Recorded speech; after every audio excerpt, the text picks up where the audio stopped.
null hypothesis is I am looking for, or I am testing, or I am trying to test this null hypothesis, which is there is no significant relationship between the level of verbal and non-verbal sexual harassment experienced by college students. As you can see, this responses, both of the verbal and non-verbal sexual harassment, this can be answered using Likert scale, or this is in ordinal data.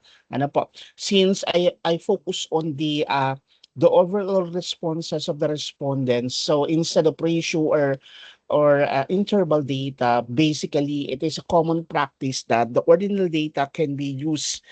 Ano po? So okay, let me open my Jomobi.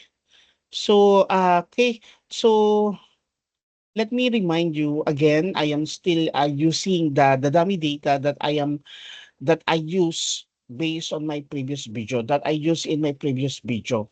So again, this is the verbal sexual harassment and this is the non-verbal sexual harassment. This both of this data, these are the overall responses when it comes to verbal and non-verbal sexual harassment. So okay, as I click it, so this data o the result of the data will appear here. As you can see, person R pa rin yung lumalabas. So with that, you have to unclick this one, the person R, and then you have to click this Spearman. Ano po? Spearman row.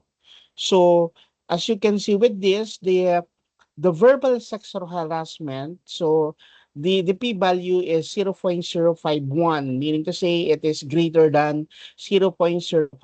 Ano po? So meaning failed to reject or failed to reject the null hypothesis, meaning to say there is yung kanyang Spearman raw value, yung Spearman raw value niya, there is a positive relationship, positive relationship, but this positive relationship at is not significant. Ano po?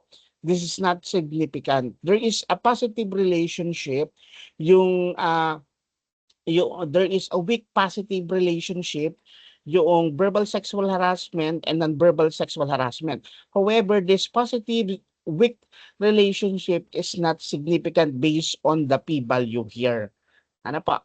So, okay, I believe with that, I hope you learn how to do Spearman Rho, ano po, Spearman Rho test using Jamovi.